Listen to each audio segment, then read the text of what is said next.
Chapitre 34 La vie religieuse 12 février 13 avril 1927 La sainteté infinie, la puissance infinie, la miséricorde infinie, la pensée d'amour de Jésus, le don total de soi, l'amour et le sacrifice. 12 février, samedi. Mercredi dernier, au moment où j'allais quitter la chapelle après ma prière du soir, notre Seigneur me dit tendrement qu'il avait hâte au lendemain.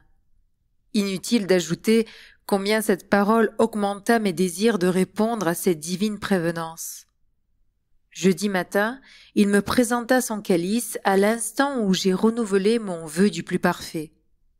Il me donna à considérer ce qu'a ressenti son cœur agonisant, chargé et couvert de tous les péchés de l'humanité en présence de la sainteté infinie de son Père céleste. L'amour du cœur de Jésus pour les âmes est un mystère de charité incompréhensible pour l'intelligence humaine. Le Fils de Dieu, la sainteté même, aime les âmes jusqu'au point de se charger de leurs crimes et de paraître, au regard de son Père éternel et 3 fois saint, non seulement comme le plus misérable et le dernier des pécheurs, mais coupable comme tous les pécheurs de tous les siècles. Ouvrez la parenthèse. Cette expression n'est pas à prendre à la lettre. Le Christ, n'ayant pas péché, n'est donc à aucun titre coupable. Il a pris sur lui la souffrance et la mort qui nous étaient dues pour nos péchés.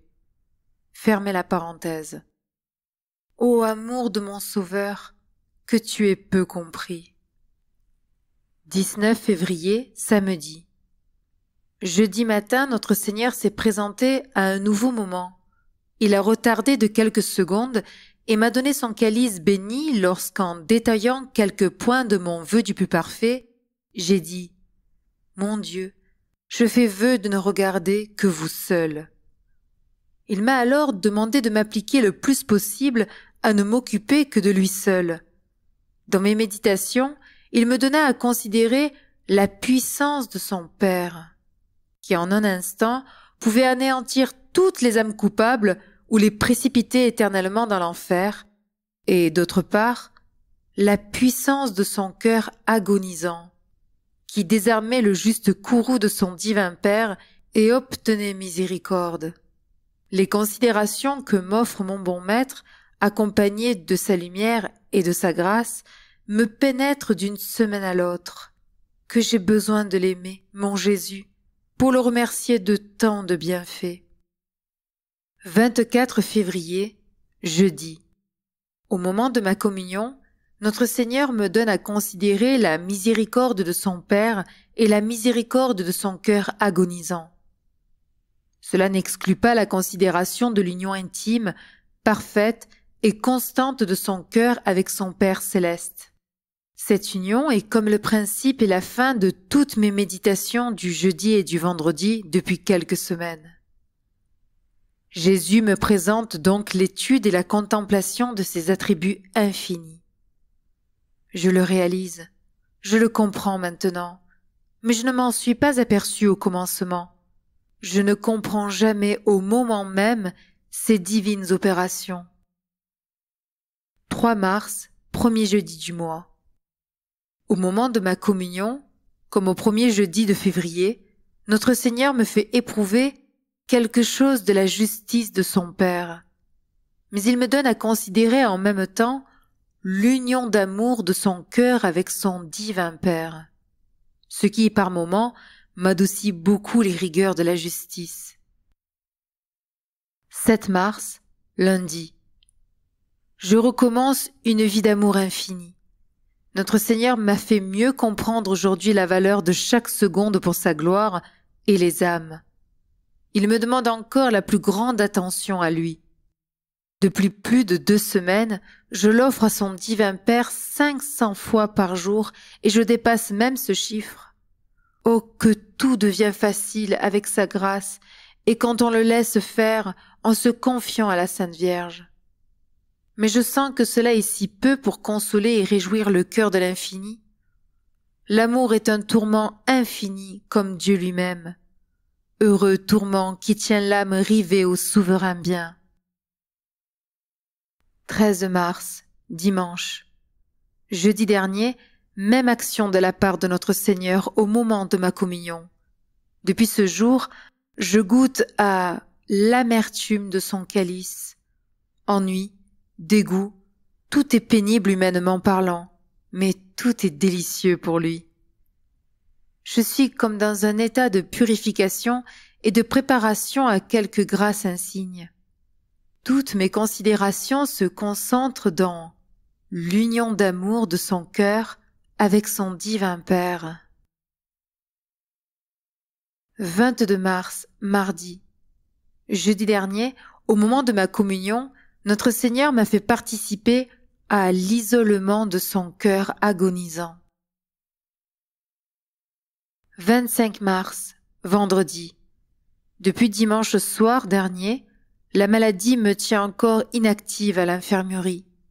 Hier matin, en venant se donner à moi dans la Sainte Hostie, Jésus m'a présenté en même temps son calice béni, me donnant de nouveau à considérer l'union d'amour de son cœur avec son divin Père.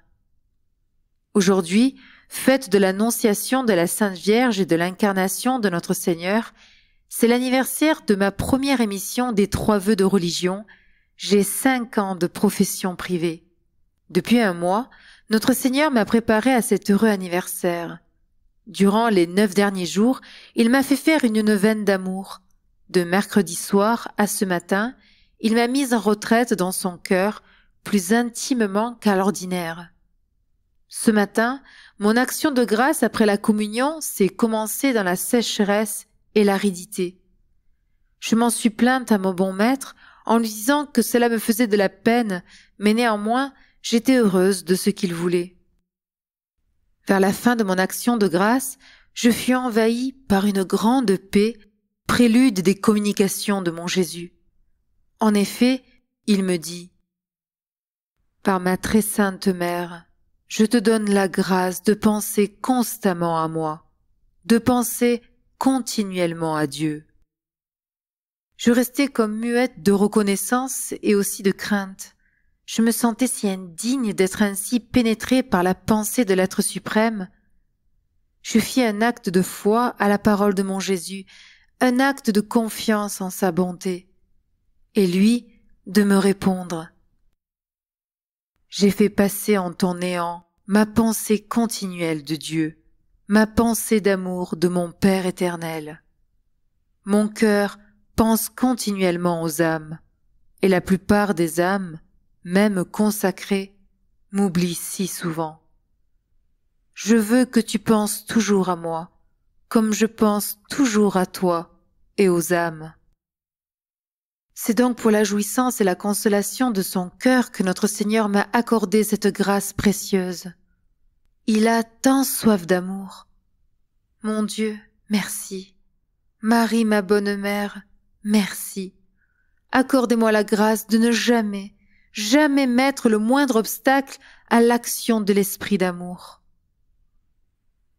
2 avril, samedi. Jeudi dernier, ce fut encore au moment de ma communion. Notre Seigneur m'a fait goûter à l'abandon qu'a éprouvé son cœur agonisant de la part de son Père céleste. Tout cela pour le consoler et lui gagner des âmes. Hier surtout, premier vendredi du mois, j'ai souffert beaucoup moralement sans réaliser, cette fois encore, que la grande cause de ma douleur intime était cet abandon que me faisait subir mon divin maître. Il me l'a fait comprendre un peu hier soir et clairement ce matin. Je n'ai plus d'expression pour dire combien ma soif de la souffrance est infinie.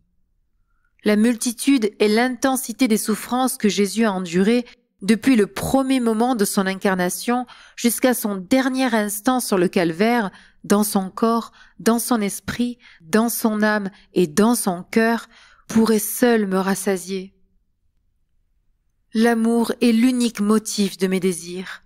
Je souhaite que Jésus crucifié se reproduise en moi, afin que je puisse lui ressembler le plus parfaitement possible, et par lui, d'appliquer aux âmes ses mérites inépuisables. Cependant, Je soumets mes désirs à la mesure de son bon plaisir, comme il le veut, ni plus, mais ni moins. 7 avril, jeudi.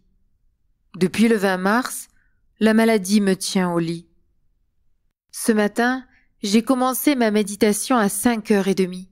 Même avant la communion, notre Seigneur m'a donné le sujet de mes considérations durant ces 2 jours-ci, à savoir la douleur causée à son cœur agonisant par l'inutilité de ses souffrances, pour un si grand nombre d'âmes. Au moment de la communion, il m'a donné son calice béni. Pendant mon action de grâce, il m'a fait voir en esprit les millions d'âmes qui couraient à leur perte éternelle en suivant Satan. Et lui, le Sauveur, entouré d'un petit nombre d'âmes fidèles, était là, qui souffrait pour ces millions de pécheurs, mais en vain. Son cœur voyait les âmes tomber par milliers dans l'enfer.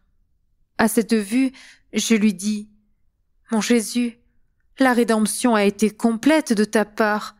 Qu'est-ce qui manque pour que tant d'âmes se perdent ?» Il me répondit, « C'est que les âmes pieuses ne s'associent pas assez à mes souffrances. » Je m'offris de nouveau à lui, et par lui, pour consoler son cœur, pour arracher les âmes au péché, pour rassasier, au moins par compensation, tous les attributs infinis. Avec un accent bien tendre, il me dit, « Tu consens à te laisser torturer dans tout ton être physique et dans tout ton être moral ?» Et je répondis, « En comptant sur toi seul, mon Jésus, en comptant sur ta force et ta bonté, par amour pour toi, oh oui, je consens. » Il ajouta, « Si tu savais combien mon cœur est consolé quand je trouve une âme qui se livre totalement à moi. J'en trouve si peu. Même parmi les âmes consacrées, elles sont rares, celles qui se livrent totalement à moi. » Notre Seigneur m'éclaira alors sur le don total de soi, qui pour tant d'âmes n'est pas vraiment total, parce qu'il n'est pas réellement sans aucune restriction, ni sans aucune attache. Enfin, il me dit, « Souviens-toi que même quand je paraîtrais t'abandonner, te délaisser, te rejeter, je serai très près de toi, en toi, substitué en ton être, plus encore si c'était possible, dans ces moments-là qu'en d'autres temps. » 8 avril, vendredi. Notre Seigneur continue à me faire voir en esprit les millions d'âmes que durant son agonie, il voyait courir vers l'enfer. Et lui est là, priant et souffrant, entouré seulement d'un petit nombre d'âmes. Quel spectacle poignant! Ce matin, durant mon action de grâce après la communion, il me dit, « Mes apôtres, Pierre, Jacques et Jean, à qui je venais de me donner par la Sainte Communion et que je venais de faire prêtre, étaient des âmes consacrées, et ils dormaient pendant mon agonie. Beaucoup d'âmes consacrées dorment encore, tandis que mon Église est persécutée et souffre. » Je lui demandai, « Que veux-tu, mon Jésus ?» Il me répondit, « L'amour et le sacrifice. » En parole, on me dit, « Tout pour vous, mon Dieu. » Mais en pratique, on agit bien souvent tout pour soi. Puis, il réitéra sa promesse passée. « Je fais de grandes confidences aux âmes qui veulent compatir à mes souffrances et me consoler dans mon agonie.